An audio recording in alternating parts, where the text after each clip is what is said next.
Hello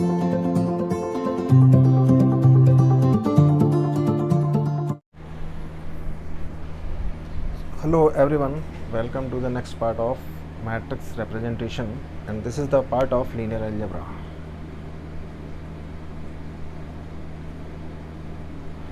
We are considering here a problem which is from linear algebra, and this is the matrix representation of linear transformation.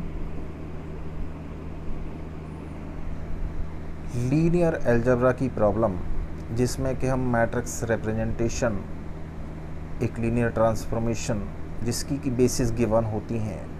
यहाँ पर ये question है, transformation goes from 3 space to 2 space and it is defined by transformation over x y Z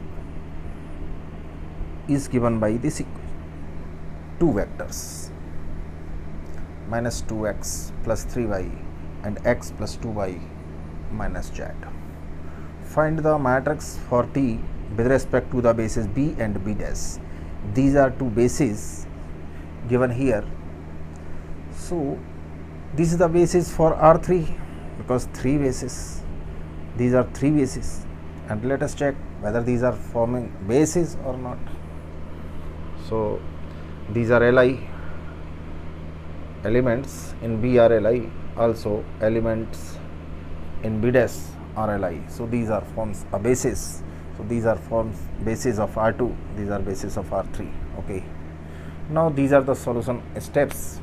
How can we solve, how can we perform the solution in an easiest way?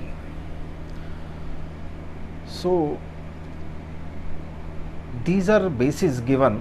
This is basis for R3 and this is basis for R2. Okay, now let us consider this is the basis E1, E2, E3. So E1 is, E2 is, E3 is this one. Now these are the basis for R2. So let us consider this is the basis of E1 dash and E2 dash. E1 dash, E2 dash is here. Now our task is to discuss find the matrix of T with respect to this basis and this basis.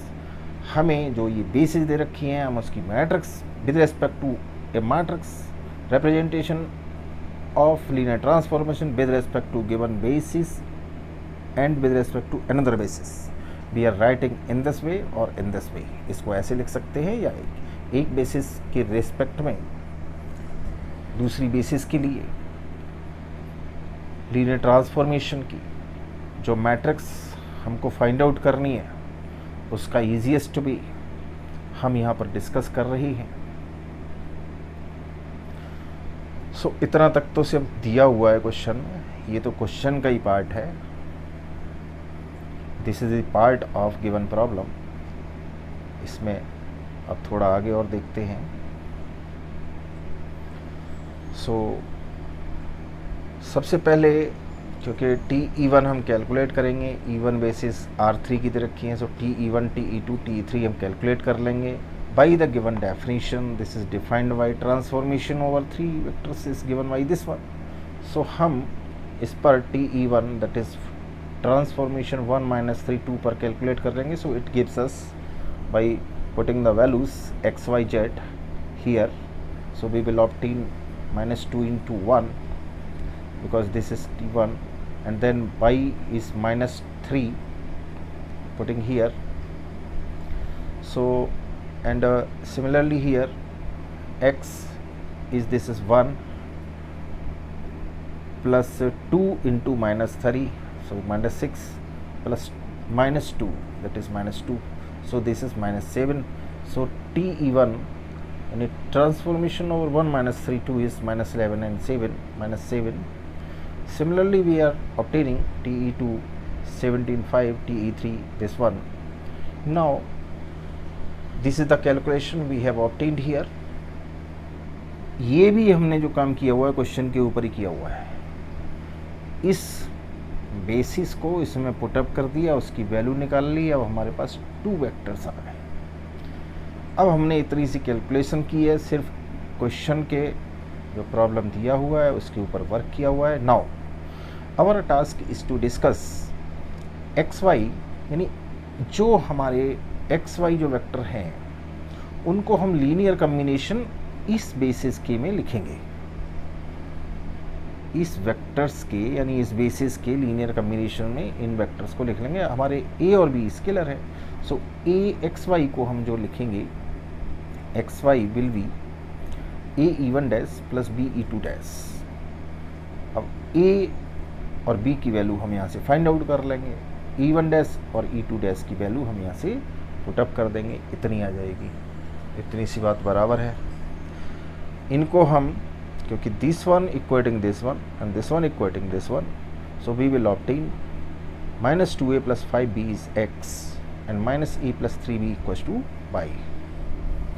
इनको जब solve कर लेंगे ए और B के लिए, सो यहाँ से ए और बी की वैल्यू 5y - 3x और b equals to 2y - x, इतना सा आ जाएगा। अब हम इसको लौट के यहीं आ जाती है, अगर x y equals to a E1 dash plus b E2 dash, इसमें इसको उठा के पुटअप कर देंगे। इस वैल्यू को, ये जो ए और बी की वैल्यू है, इसमें पुटअप करेंगे और पुटअप करने से क्या मिलने वाला है उसको देख लेते हैं।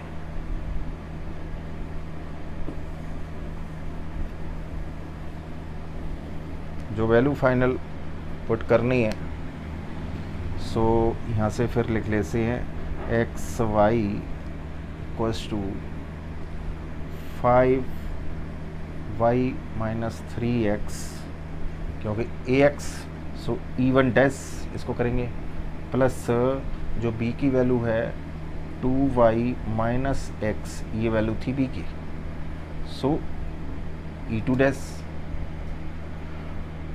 अब यहाँ से देख सकते हैं, नाउ TE1 जो हमने निकाला है ऊपर, so that is value is -11 - 7, ये हमने ऑब्टेन किया हुआ है। इसमें हम जब वैल्यू रखेंगे TE1, so this gives us 5y - 3x, ए की वैल्यू पुटअप कर दी, और E1 डैश TE1 जो हमारा इसके लीनियर कम्बिनेशन में लिख लिया और ए और बी की वैल्यू रख दी यहाँ पर, प्लस 2y - x जो कि b की वैल्यू है, और E2 डैश, यानी E1 डैश E2 डैश इसके लीनियर कम्बिनेशन में लिखे जा चुके हैं। इसी तरह से हम यहाँ पर TE2 जो हमने वैल्यू फाइंड आउट की है वो है हमारी, अब इसको हम ज़रा सॉल्व कर लेते हैं यहाँ पर। इसके लिए TE1 equals to x y equals to x equals to यहाँ पर है -11 और y इक्वल्स टू है -7, सो -35 + 33, so this gives us -35, this is -2 E1 dash, okay, and this is 2y, so -2 7 14 -11 plus 11 14, so this is -3 E2 dash, इसको कह देंगे equation 1।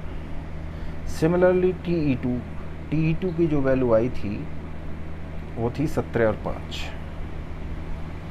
ये, और इसको हम इस तरह से लिखेंगे, सो दिस इज़ हम इसी में पुटअप करेंगे 5y - 3x E1 डैश, तो ये हर जगह के लिए इक्वेशन हो गया।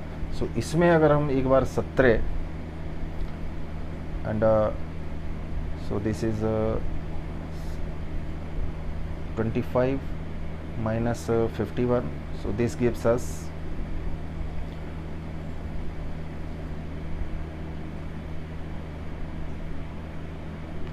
25, so this is 25 - 51, so this is -26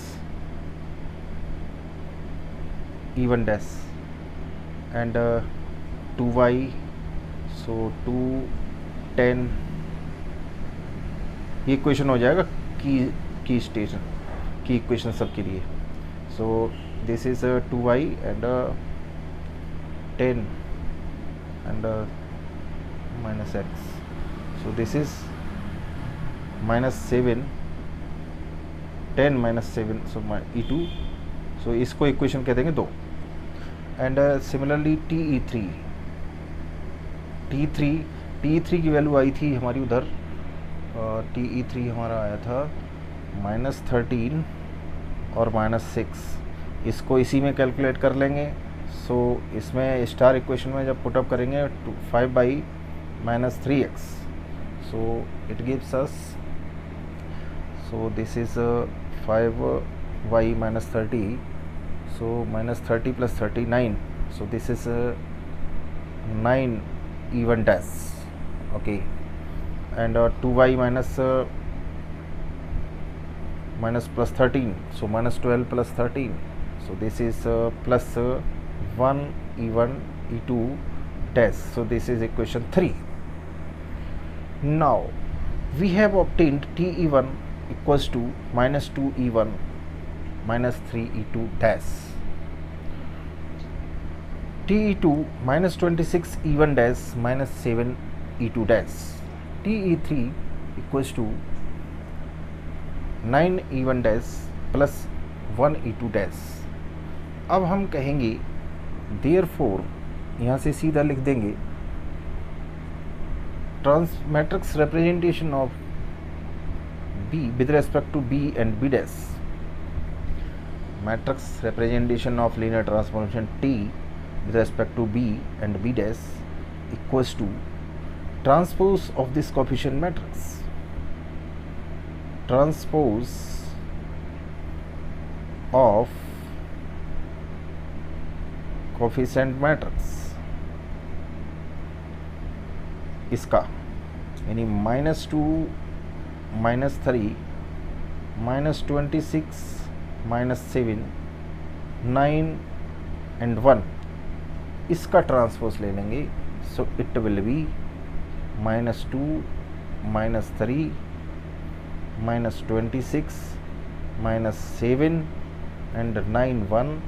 This is the matrix representation of linear transformation with respect to B and B dash. अब हमारा काम ये है आंसर चेक करने का कि हम ये हमारी मैट्रिक्स बिल्कुल ठीक है या नहीं है. इसको हम इन इक्वेशंस की हेल्प से आंसर चेक भी कर सकते हैं. तो हम यहाँ आंसर चेक के लिए कुछ वैल्यूज़ हम यहाँ पर पुटअप करके देख सकते हैं. सो आंसर चेक का काम यहाँ पर कर लेते हैं. ये हमारे पास प्लेस है आंसर चेक कि हमारी मैट्रिक्स ठीक है या नहीं है. तो हम यहाँ पर अगर हमारी वैल्यू पहली -11 और -7 है, इसको वेरीफाई कर लें. -2 E1 का वैल्यू है, E1 is -2 and -1. Okay, -3 E2 dash 5 3. अगर ये सेटिस्फाई हो जाता है सो -4 एंड -6 ये एक जगह, -4 -6 and -2 this is +2 -2 plus -1 +2 and this is -9. So it will be -11 and -7. So our this row is correct. Similarly, we can verify all the answers. So we have obtained we have verified equation 1. Similarly, we can verify equation 2 and 3. So we can see our matrix representation is correct. In this way, you can apply so many, you can solve so many problems. Now let us take another such type of problems where we want to obtain a matrix representation So we have here a practice question.